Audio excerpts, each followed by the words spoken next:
Hey guys, we're finally back after a long break, but now we will discuss what really happened last night in Game 4 between the Suns and the Denver Nuggets.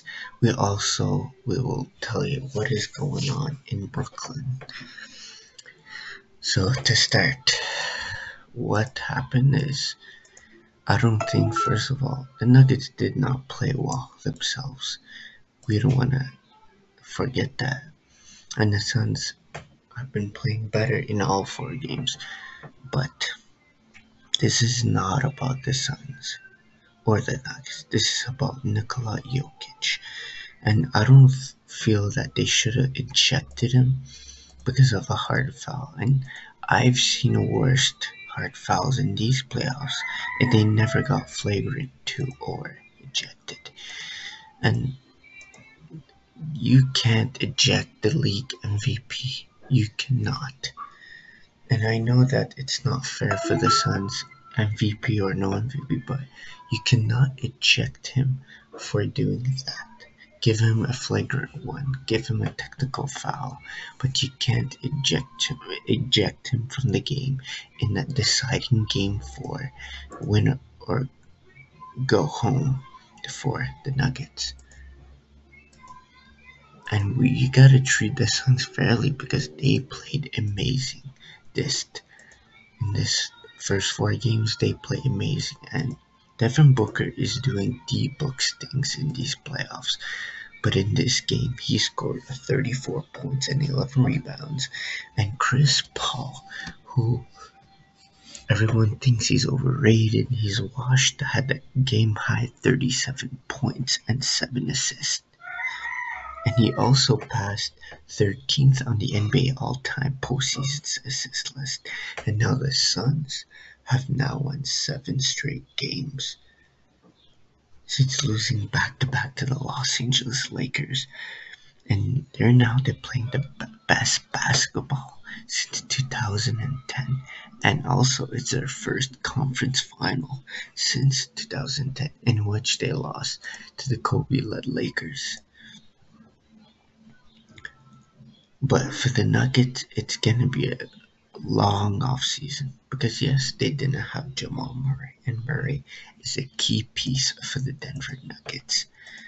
But we can't forget that Denver Nuggets were balling even without their all-star point guard in Jamal Murray. But Chris Paul is playing an amazing feat in these play ever since other than he getting injured in the first round against the Lakers, he has been balling. And he's also the oldest player with 35 plus points on 70% shooting in a playoff game since 1965. So he joins Chris Paul, Kareem Abdul-Jabbar, and LeBron James.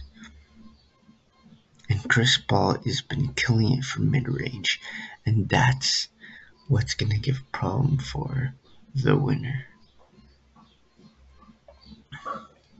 Who will face Phoenix Suns in these in the NBA final, in the conference finals? And it won't be easy.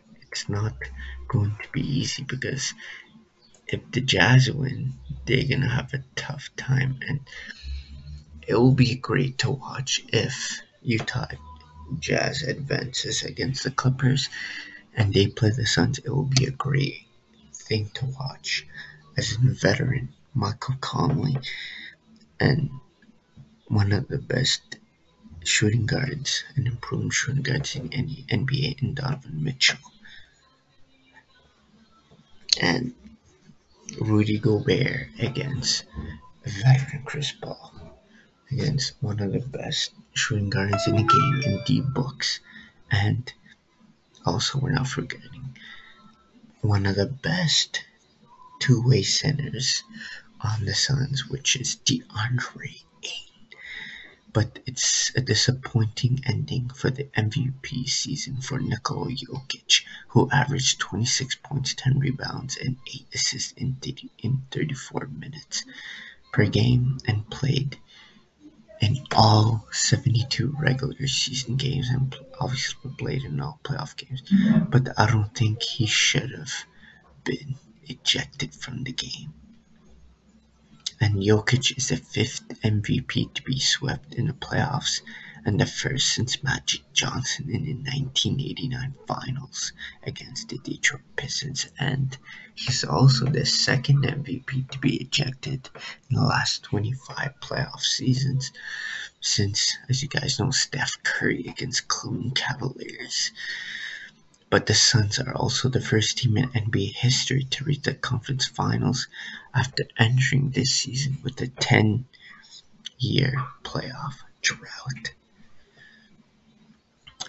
But guys, that was a disappointing performance, not by Nikola Jokic, but the Denver Nuggets overall.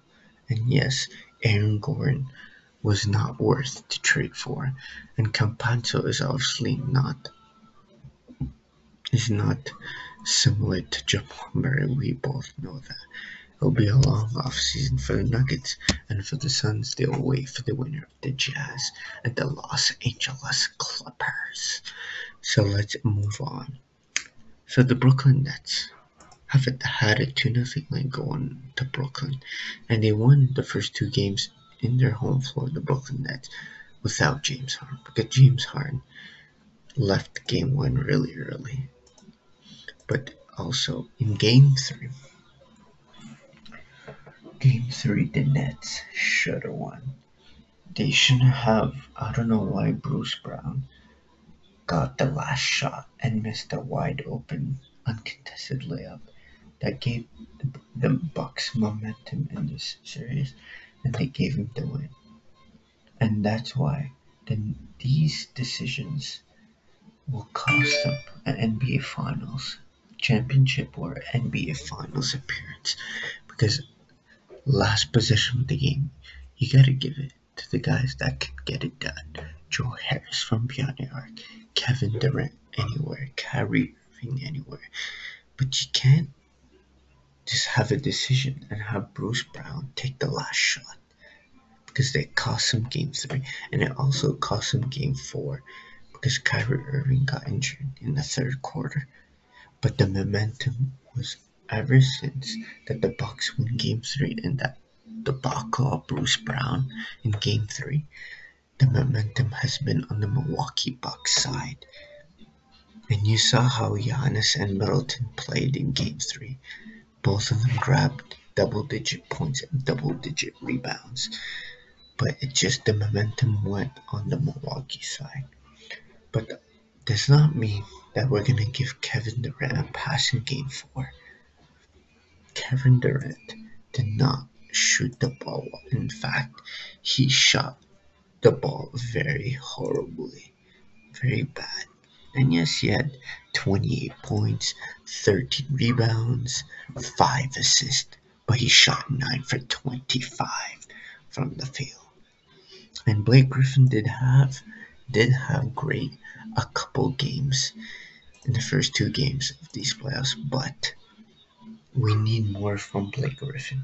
Jeff Green just returned from injury. We need more from Jeff Green, because we don't know if Kyrie is going to be playing for game 5 in Brooklyn, and we don't know for sure if Harden will be back as well. So as of right now, the Nets will be without Kyrie Irving and James Harden, unless things change.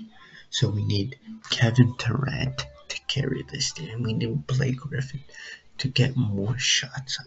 We need Jeff Green to take that spot as the 4th spot. And I think they should really start DeAndre Jordan, because they're missing that rebounding. Because Kevin Durant's been leading the team in rebounds in the first 4 games.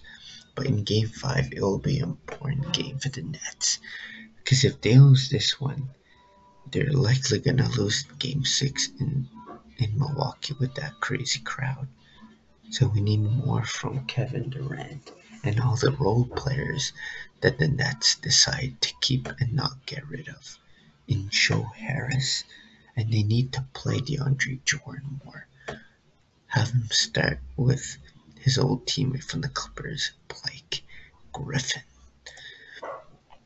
But guys, thanks for tuning in. Make sure you tune in for tomorrow as we will recap the basketball games that's tonight between the Jazz and the Clippers, and the Sixers and Hawks. And the Sixers will be without Danny Green for 3 to 4 weeks. So who's gonna step up? 70s for the 76ers, and the Hawks need to play a better game and tie the series up and go to game 5. Try to change the momentum of this game. And for the Clippers and Jazz, we need Kawhi Leonard to keep doing what he did in game 3 to tie the series up and try to take a 3-2 series lead when they play in game 5 back in Utah. But guys, thanks for tuning in. Don't forget to subscribe to our YouTube channel, follow us on Twitter, Instagram, and like our Facebook page. Thanks for